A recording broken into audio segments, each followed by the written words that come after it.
Bonjour Jean-Baptiste Djebari. Pour commencer d'abord, qu'est-ce que vous retenez de Patrick Devedjian qui est donc décédé cette nuit des suites du coronavirus? Bonjour à vous. Alors moi, évidemment, je l'ai peut-être moins connu que d'autres, mais j'avais affaire à lui sur les questions de transport du département des Hauts-de-Seine. Et je retiens l'image d'un homme intelligent, érudit, qui aimait le débat des idées en politique au moins autant que la politique. Et je crois que la France perd aujourd'hui un grand serviteur du pays qui manquera à la politique nationale et à son département des Hauts-de-Seine, évidemment. Alors vous parlez justement de votre domaine de compétences, vous êtes secrétaire d'État au transport. Vous avez donc la responsabilité de la chaîne logistique. Est-ce que le risque n'est pas qu'elle soit brisée, cette chaîne logistique, dans le cadre de la gestion de la crise du coronavirus? D'abord, vous avez raison de pointer l'importance de la chaîne logistique, de tous ces acteurs de deuxième ligne, les routiers, les manutentionnaires, les personnels de transport, qui font que chaque jour, les services essentiels de notre pays fonctionnent, et fonctionnent bien. Je pense notamment évidemment à la santé, à l'eau, à la gestion des déchets, à l'agroalimentaire évidemment, à la monnaie, dont on ne parle pas assez souvent. Et nous avons besoin d'eux et je les remercie parce que depuis le début, ils sont d'un engagement tout à fait extraordinaire et ils doivent travailler dans des bonnes conditions, raison pour laquelle nous dialoguons quotidiennement sur les conditions de travail pour poser les bonnes pratiques, pour donner les bonnes garanties et souvent avec des sujets très pratiques. J'ai eu à résoudre la semaine dernière les sujets de réouverture des stations-service, des toilettes, des sanitaires pour les routiers, de rouvrir des points de restauration rapides. Donc vous voyez, nous, pour que la chaîne logistique fonctionne, le travail du ministre des Transports, c'est un travail extrêmement pratique, pragmatique, de manière à ce que ceux qui sont au combat en deuxième ligne puissent le faire dans les bonnes conditions. Alors, logistique, justement, Jean-Baptiste Djebari, le Premier ministre a annoncé hier un pont aérien avec notamment la Chine visant à apporter 1 milliard de masques en France. Qu'en est-il précisément? Comment ce pont aérien va-t-il être mis en œuvre? Et quand? Et combien faudra-t-il de temps pour que cette commande d'1 milliard de masques arrive sur le sol français? Bon, d'abord, c'est un effort collectif. Il y a évidemment le pont aérien de l'État, celui auquel vous faites allusion, avec la commande de plus d'1 milliard de masques, avec les difficultés d'approvisionnement qui ont été évoquées par le Premier ministre et des livraisons qui vont s'étaler sur les prochaines semaines. Ensuite, prochaines semaines ou prochains mois? Prochaines semaines. C'est-à-dire, attendez, c'est très important. Quand vous dites prochaine semaine, ça veut dire que, on va dire avant la fin du mois d'avril, ce milliard de masques sera sur le territoire français? Non, je dis que d'abord, il y a effectivement pourvoir aux besoins du moment, puisque vous savez que nous avons une grande consommation de masques. Il y a le besoin de reconstituer aussi des stocks. Donc, quand je dis prochaine semaine, et je crois qu'Olivier Véran a été assez explicite sur le sujet, les commandes vont s'échelonner tout au long des mois d'avril, de mai, de juin. Et nous sommes très vigilants parce que, effectivement, ce marché est extrêmement tendu. L'ensemble des pays dans le monde ont besoin de masques. Et donc, le travail de logisticien, entre guillemets, c'est bien celui de s'assurer que les commandes qui ont été passées reviennent en France. Et je vous le dis parce que il y a le travail de l'État, il y a le travail collectif aussi des grandes entreprises. Vous avez vu que Airbus a ramené 5 millions de masques, que LVMH fait un travail assez extraordinaire.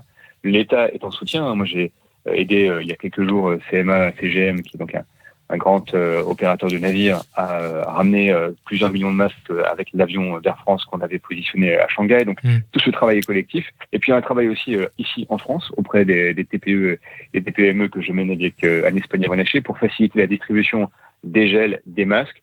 Et nous avons un travail très coopératif qui va être lancé là dans les toutes prochaines heures avec Cdiscount, la plateforme, de manière à faciliter l'approvisionnement de ces TPE et de ces PME qui, comme vous le savez souvent, sont aussi celles donc qui sont... Donc vous annoncez avec la plateforme Cdiscount dans les prochaines heures? Absolument, c'est important. C'est une plateforme qui est à Pinot-Furu, qui a des capacités de distribution très, très importantes. Et donc, nous menons ce travail avec eux de la façon la plus fluide qui soit, au bénéfice notamment des TPE et des PME. Autre question, en ce qui concerne le rapatriement des Français bloqués à l'étranger, qu'en est-il aujourd'hui? Combien de Français sont encore en attente d'un vol retour pour la France et quand seront-ils rapatriés? Alors, nous avons déjà rapatrié environ 110 000 Français sur les 130 000 qui étaient bloqués. Donc, il reste moins de 70 000 Français à l'étranger, comme ça a été dit il y a quelques jours. Ah oui, il reste moins. Alors, il y a deux sujets, c'est-à-dire qu'il y a ceux qui s'étaient déclarés au départ, et puis maintenant, il y a en quelque sorte une nouvelle vague de Français qui étaient résidents habituels dans d'autres pays et qui souhaitent revenir en France, notamment pour bénéficier de soins. Donc, nous travaillons évidemment sur tous ces sujets. Il reste des points encore compliqués, notamment en Philippines, mais c'est en cours de solutionnement. Il reste 1500 Français qui sont bloqués en Nouvelle-Zélande. Et là, nous sommes en train de monter depuis hier soir des vols gouvernementaux de manière à avoir des tarifs qui soient des tarifs acceptables. Et cela se monte encore ce matin, j'ai vérifié à l'instant. Et puis Évidemment, cela nécessite beaucoup de démarches opérationnelles auprès des compagnies aériennes. Je salue le travail extraordinaire que fait Air France sur le sujet. Et puis, ça nécessite beaucoup de travail diplomatique, notamment en lien avec nos homologues. Je le fais au niveau des ministres des Transports et Jean-Yves Le Drian est extrêmement engagé et en contact quasiment permanent avec l'ensemble des ministres des Affaires étrangères de manière à souvent débloquer des leviers diplomatiques pour que les autorisations des vols soient acceptées. Alors, l'aéroport d'Orly va être fermé mardi. Est-ce que d'autres aéroports pourraient être fermés dans le reste de la France ? Alors, effectivement, l'aéroport va être fermé mardi. J'ai signé l'arrêté de fermeture le 27, il y a 2 jours. Et cela vise à rationaliser les moyens, parce que vous savez que le trafic aujourd'hui est extrêmement faible. Je le regardais il y a quelques jours, le trafic était équivalent à celui de l'année 1955. Ça vous donne quand même un peu l'image et l'idée. Alors, d'où ma question, est-ce que d'autres aéroports vont être fermés sur le territoire national ? Alors, au trafic commercial, oui, mais nous aurons besoin de l'ensemble des aéroports français, notamment des aéroports régionaux, notamment pour réaliser les opérations d'évacuation sanitaire et les opérations de fret. Donc nous avons d'ailleurs déjà fermé des terminaux. Il y aura des aéroports comme Nantes, par exemple, qui vont se fermer au trafic commercial, mais il y aura toujours une activité, notamment fret, et une activité pour les évacuations sanitaires qui sont excessivement importantes ces jours-ci. Alors très rapidement, dans la mesure où on s'attend à des défaillances de compagnies aériennes au cours de la crise, est-ce que la nationalisation d'une partie d'entre elles est envisagée ? Et si oui, lesquelles ? Et quid du cas Air France ? 3 choses. D'abord, nous soutenons l'ensemble des compagnies aériennes en trésorerie, parce que vous savez que les difficultés sont évidemment très très fortes. Il y aura évidemment l'État actionnaire qui a tout son rôle et qui aura tout son rôle à jouer dans l'après-crise. Et l'État, vous le savez, est actionnaire à hauteur de 14% du groupe Air France-KLM. Et puis il y aura la situation à apprécier après la crise, avec un marché qui sera probablement en très grande consolidation, avec des défaillances probables d'acteurs intermédiaires. Et donc l'État, stratège, dira quelle stratégie il entend aux côtés des différents groupes, et notamment d'Air France-KLM, dira la stratégie qu'il entend mener, mais nous répondrons présents, évidemment. Est-ce que la nationalisation d'Air France pourrait être posée ? Je le dis très sincèrement, c'est une hypothèse. C'est une hypothèse ? C'est une hypothèse parmi d'autres. Que vous n'écartez pas ? Parmi d'autres. Ouais. Absolument. Je crois que dans des moments de crise, il faut disposer de tous les moyens, de tous les outils d'intervention publique, y compris celle-là. Nous ne l'écartons pas, a priori.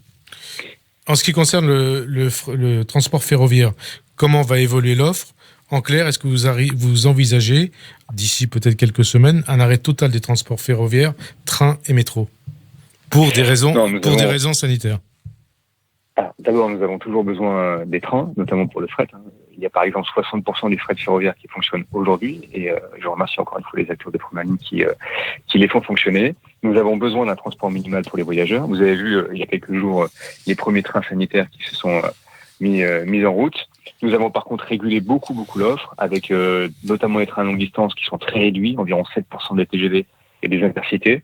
Nous bloquons les réservations quand c'est nécessaire pour éviter les phénomènes d'exode. Et puis nous mettons en place des contrôles de police autour des gares parisiennes qui sont très importants et menés avec beaucoup de diligence pour s'assurer que nous ayons le niveau de train dont nous avons besoin pour les transports essentiels avec des motifs légitimes, mais pas plus. Alors, il y a aussi des acteurs du transport routier, Jean-Baptiste Djebari, des acteurs du transport routier qui participent à la chaîne d'approvisionnement en denrées alimentaires ou en médicaments ou en masques. Les syndicats CFDT, FO et CFTC du transport routier ont appelé les chauffeurs à exercer individuellement leur droit de retrait à partir de demain, lundi 30 mars, lorsque des cas de manquement aux mesures de protection sanitaire seront constatés. Est-ce légitime ? Est-ce que vous approuvez ? Bon, moi, j'ai pas à approuver. Mon travail de tous les jours, c'est de travailler en lien, justement. Mais est-ce que c'est légitime ? Écoutez, nous l'avons toujours dit, le droit de retrait, il trouve à s'appliquer. D'abord, il est individuel, il trouve à s'appliquer quand un travailleur est mis face à un danger de mort imminent dans son activité, pour le dire avec des mots simples. Et tout le travail que nous menons tous les jours, notamment avec ces organisations syndicales que vous citez, c'est justement de mettre en place les bonnes conditions. Et je l'ai cité un peu plus tôt dans notre antenne, ce sont des mesures hyper pratiques, la réouverture des sanitaires, le fait de disposer de gel hydroalcoolique, les bonnes procédures pour les chargements et déchargements des camions. Donc je crois que ces organisations savent que l'État est à leur côté. Nous faisons un travail, je veux le dire, de grande qualité avec elles. Et donc chacun assume ses responsabilités. Mais je le dis, l'État fait tout pour que les personnels qui ont à travailler le fassent dans des bonnes conditions d'exploitation. Alors au passage, la Fédération CGT des services publics, soutenue par Philippe Martinez, a déposé un préavis de grève allant du 1er au 30 avril dans les services publics. Le syndicat proteste contre des mesures antisociales prises dans le cadre de la loi d'urgence sanitaire. Pour mesures antisociales, donc c'est le terme employé par la CGT. Qu'est-ce que vous en pensez ? J'en pense que ce ne sont pas des mesures antisociales, ce sont des mesures temporaires pour pouvoir travailler. Non, mais qu'est-ce que vous pensez de ce préavis de grève? Non, mais je vais vous le dire. Mais d'abord, pas de mesures antisociales, mesures temporaires pour pouvoir travailler dans des circonstances exceptionnelles avec un engagement quand même inédit de l'État de fournir des garanties qui sont très fortes, et notamment avec un mécanisme de chômage partiel qui est certainement le plus généreux d'Europe. L'État a mis en place ces bonnes garanties. Après, moi, je le dis, je me suis toujours refusé à donner des leçons à qui que ce soit, à la CGT comme à d'autres, mais chacun est responsable de ses paroles, de ses engagements, devant ses adhérents, devant le peuple français, en quelque sorte devant l'histoire. Et il me semble que nous faisons face à une crise sanitaire mondiale, à une crise économique profonde, qui appelle chacun, qui oblige chacun à la solidarité, et notamment à la solidarité professionnelle de ceux qui peuvent travailler. Et je le dis encore une fois, l'État fait tout pour que ceux qui doivent travailler le fassent dans les meilleures conditions. Alors, vous parlez justement de cette crise sanitaire qui a, comme chaque crise, son lot de héros et de salauds.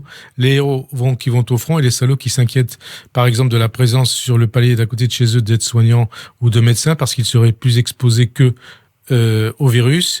Des salauds qui mettent en cause des boucs émissaires ou qui essaient de tirer un bénéfice financier ou politique de cette crise. Qu'est-ce que ça vous inspire ? Ça m'inspire que c'est l'histoire de l'humanité, que l'histoire des hommes, effectivement, ça a toujours été ceux qui sont parfois du côté du sublime et ceux qui résident ou qui agissent dans l'obscurité. Et on a tout à la fois le sacrifice des uns et le cynisme des autres. Moi, je suis d'un optimisme exacerbé. Je me rappelle toujours de cette phrase d'Alain qui disait l'optimisme est de volonté et le pessimisme est d'humeur. Vous me voyez ici du côté de l'optimisme et de la volonté, et je me refuserai toujours à cette forme de cynisme qui, d'ailleurs, en politique, parfois est bien souvent présente.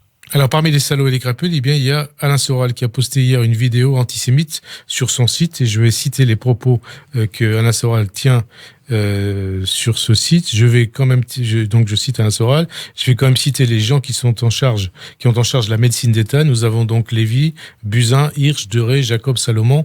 Je veux dire, c'est la liste de Schindler. C'est donc Alain Soral qui dit ça. Qu'est-ce que ça vous inspire ?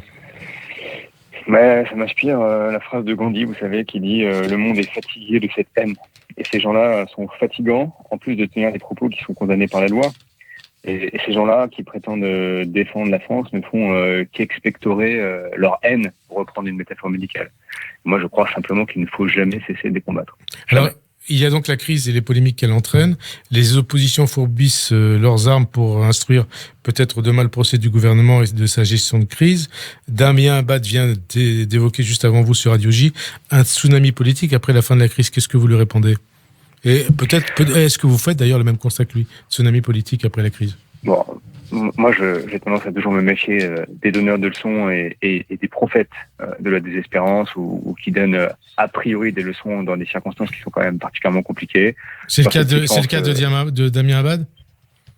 Bon, j'ai écouté ce qu'il a dit. Il a quand même eu des propos la plupart du temps très pondérés, mais c'est vrai que je pense que dans cette séquence, nous devons tous être engagés dans l'action que nous espérons exemplaire, avec une volonté, vous l'avez vu, de transparence totale. Le bilan sera fait. Le Premier ministre l'a dit, nous ne sommes pas du genre à nous défausser sur notre bilan et notre action, mais le temps d'aujourd'hui, de maintenant, c'est le temps d'action. Et seule l'action devrait intéresser l'ensemble des acteurs politiques, parce que cette crise, elle touche la France et les Français. Et c'est donc un effort collectif que d'arriver à combattre ce virus. Et donc, moi, j'appelle les oppositions à beaucoup de modération, à beaucoup de pondération et à beaucoup d'action à nos côtés. Et pour conclure, Jean-Baptiste Djebari, qu'est-ce que vous pensez de l'omniprésence de l'information, de ces débats en continu sur les chaînes d'infos ? Est-ce que c'est pédagogique ? Est-ce que c'est anxiogène ? Et puis même question concernant les sondages qui concernent la gestion de la crise ou le choix d'un médicament ou d'un traitement. Est-ce que tout ça a du sens ?